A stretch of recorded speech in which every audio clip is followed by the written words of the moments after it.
Private হাসপাতালে নিয়ে যাওয়ার পর ওইখানে ডাক্তার ওকে দেখেই দ্রুত সিদ্ধান্ত নিলেন ভর্তি দেওয়ার। তখন অবস্থা এতটা ক্রিটিক্যাল ছিল, আমাদের কাছে প্রত্যেকটা মুহূর্ত খুব গুরুত্বপূর্ণ হয়ে উঠেছিল।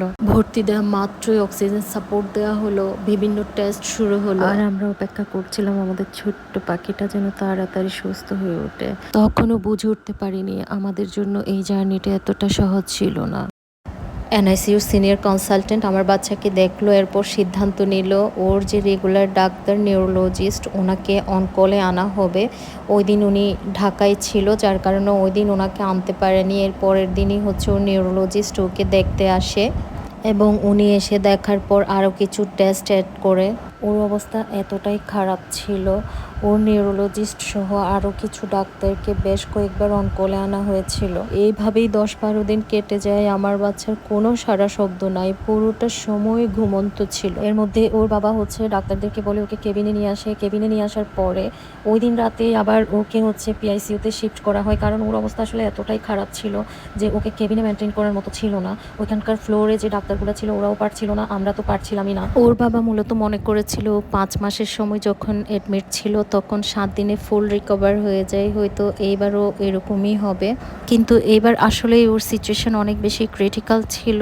ওইবার কেবিনে আনার পরে এই ছবিটা আমরা তুলেছিলাম। এর পরের দিন সকালে আমি যখন পিআইসিইউতে ঢুকলাম, আমার বাচ্চার পায়ে দেখলাম অনেক বড় একটা ক্ষত।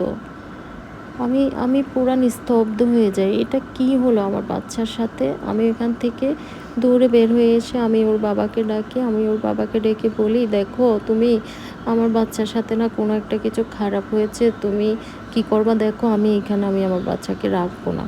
তো ও আমাকে শান্ত করার চেষ্টা করে আমাকে বলে, চলো আমরা ডাক্তারের সাথে কথা বলি, কি হয়েছে জানি, চেষ্টা করি জানার। তো আমি ওকে বলতেছি, দেখো তুমি জিনিসটাকে যতটা স্বাভাবিক মনে করছো ব্যাপারটা অতটা স্বাভাবিক না। এর আগেও তোর কানে ছোট ছোট কিছু কালো কালো কি দেখেছি আমি, এগুলো নিয়ে কিন্তু তোমাকে বলি নাই, কেন জানো, কারণ তুমি আমার সাথে ঝগড়া করবা, কিন্তু এটা এত বড় যে তুমি দেখলেই বুঝবা। তো এটা নিয়ে আমাদের সাথে একটু ওদের কথা কাটাকাটি হয়। তাও আমি এই হাসপাতালে সবার কাছে কৃতজ্ঞ, কারণ ওরা আমার বাচ্চার জন্য অনেক এফোর্ট দিয়েছে। এর পরের দিন দুপুরে ওর বাবাকে আর আমাকে ডেকে ডাক্তার বলে, ওর ক্যানুলা করা যাচ্ছে না, ওকে তো মেডিসিন দিতে পারছি না, একটা অপশন আছে সিবিলাইন করা। সিবিলাইন করলে আমরা ওকে মেডিসিন দিয়ে আরেকবার ট্রাই করতে পারি। তো আমরা তখন আসলে সিভিলাইন সম্পর্কে প্রথমবার শুনলাম, তো আমরা ওনার থেকে জিজ্ঞেস করছিলাম সিভিলাইন সম্পর্কে। উনি বলতে বলতে আমাদেরকে বলে, সিভিলাইনের লাইফ রিস্ক থাকে, প্লাস ওটি করতে হয়, অনেক সময় সাকসেসফুল হয় না। যদি সাকসেসফুল না হয় তাহলে ওকে আসলে আমরা এইভাবেই হচ্ছে রাখতে পারবো। এরপর ও যতদিন ফাইট করে থাকতে পারে থাকবে, এরপর আসলে কি হবে না হবে কোনো কিছু বলা যাচ্ছে না। আর সিভিলাইন আমাদেরকেই কিনে দিতে হবে। তো আমরা ওইখান থেকে বের হয়ে যাই, বের হয়ে দেখি আমার আব্বু আম্মু আসছে। আমি মূলত এরকম একজন মানুষ যে আমি যতই আমার মনে কষ্ট থাকুক, ইমোশন থাকুক, আমি এই জিনিসগুলো কারো কাছে শো করতে চাই না। আমি নিজেকে খুব কন্ট্রোল করে সবার সাথে কথা বলার ট্রাই করি, কিন্তু এই সিচুয়েশন ফেস করে আসার পর আমি আমার মা বাবাকে দেখার পরে আমি আর নিজেকে কন্ট্রোল করতে পারিনি। ওর বাবা সরকারি হাসপাতালের রেজিস্টার ডাক্তারকে ফোন দিয়ে জানতে চাইলো সিভিলাইন সম্পর্কে, তো উনি বলল করে ফেলেন, টেনশনের কোনো কারণ নাই। আমরা একটু টেনশন ফ্রি হলাম। সিভিলাইন সাকসেসফুলি ডান, আলহামদুলিল্লাহ। এর কয়েকদিন পর ওকে আবার কেবিনে শিফট করা হয়, কিন্তু ওই দিন রাতে আবারও ওকে পিআইসিইউতে শিফট করতে হয়। ফাইনালি ওকে কেবিনে দেওয়া হয় অক্টোবরের 13 তারিখে এবং ডিসচার্জ দেওয়া হয় অক্টোবরের 16 তারিখে। এর মধ্যে ওর ক্যানুলা থেকে যে ইনফেকশনটা হয়েছিল ওইটার ড্রেসিং চলমান ছিল। আমরা যখন ওর নিউরোলজিস্টের কাছে যাই ওকে নিয়ে, তখন উনি আমাদেরকে একটা সার্জারি ডাক্তার দেখাতে বলে। এটার জন্য আমরা ওনার রেফারেন্সে একজন সার্জারি ডাক্তারের কাছে যাই। উনি প্রথমবার আমাদেরকে বলেছিল এটা ড্রেসিং করতে করতে আস্তে আস্তে হিল হয়ে যাবে, কিন্তু কয়েকদিন পর উনি বলল এটা হিল হবে না, ওর শরীরের আরেকটা অংশ থেকে ছোট একটা চামড়া নিয়ে এখানে লাগিয়ে দিতে হবে, আদারওয়াইজ হিল হবে না। পরবর্তীতে ওর নিউমোনিয়া এত দীর্ঘায়িত হয় যার কারণে আসলে এটা আর করাও হয়নি, আর এটা নিচ থেকে হিল হয়ে গিয়েছে। ওর ড্রেসিং মূলত পরবর্তীতে আমিই করতাম।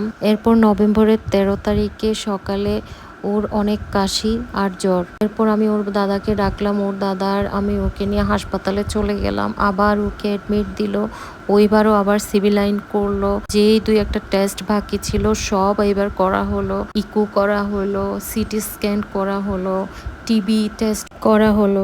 ওর অক্সিজেন ডিপেন্ডেন্সিটাই ছিল সবচেয়ে বেশি, ওর অক্সিজেন লাইনটাই রিমুভ করতে পারতো না ডাক্তাররা। এইবার অনকলে আরও ডাক্তারদেরকেও আনা হয়েছিল। 29 নভেম্বর আমাদেরকে রিলিজ দেয়া হয়, কিন্তু এই রিলিজ ফাইনাল রিলিজ ছিল না।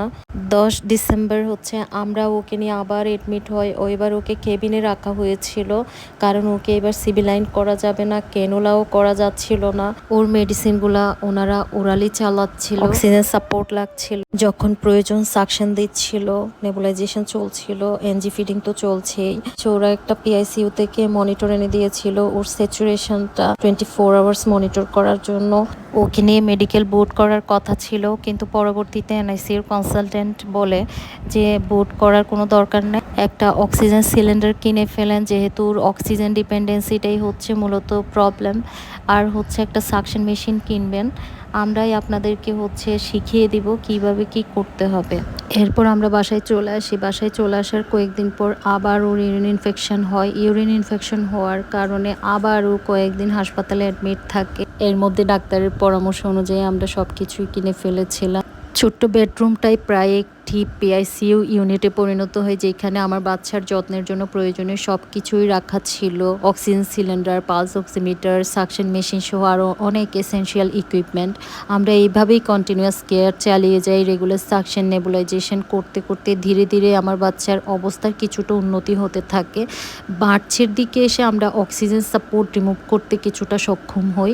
তখন ওর SpO2 টার্গেট ছিল 90 মেনটেন করা, কিন্তু আমরা ওর এনজি ফিডিংটা এপ্রিল পর্যন্ত চালাই। এই 7 মাস আমার বাচ্চা নিউমোনিয়ার সাথে এতটা ফাইট করেছে, ওর যে খিঁচুনির অ্যাডভান্স ট্রিটমেন্ট ওইটা নিয়ে চিন্তা করার আসলে কোনো অপশনই ছিল না। তখন একটাই মুখ্য উদ্দেশ্য ছিল ওকে কিভাবে বাঁচানো যাবে। রোজারিদের পর থেকে আমরা ওর সিজার ট্রিটমেন্টের জন্য নিয়মিত ঢাকা যাওয়া স্টার্ট করি। গত 2 মাস ধরে ওর খিঁচুনির চিকিৎসা আরও অ্যাগ্রেসিভলি চালানো হচ্ছে। এর মধ্যে টেস্টও করা হয়েছে, কয়েকটা টেস্টের রিপোর্টও তেমন একটা ভালো আসেনি। আমার বাচ্চার খিঁচুনি থাকলেও আমার বাচ্চার আই কন্ট্যাক্ট ঠিক ছিল, খাওয়া দাওয়া ঠিক ছিল, রেসপন্স করতো, খেলাধুলা করতো, কথা বলতো, সব কিছুই ঠিক ছিল। শুধুমাত্র কিছু ডেভেলপমেন্টাল ডিলে হয়তো ছিল। নিউমোনিয়ার পরে আমার বাচ্চা একদম সব কিছু করা বন্ধ করে দিল। আমার বাচ্চা কান্নাও করতো না, আমার বাচ্চা হাসা ভুলে গেল। 5 মাস পরে একটু একটু হাসছে। 5 তারিখ আবার ঢাকায় যাব, জানি না এই যাত্রা আমাদের কোথায় শেষ হবে। সবাই দোয়া করবেন আমার বাচ্চার জন্য, সবার জন্য দোয়া।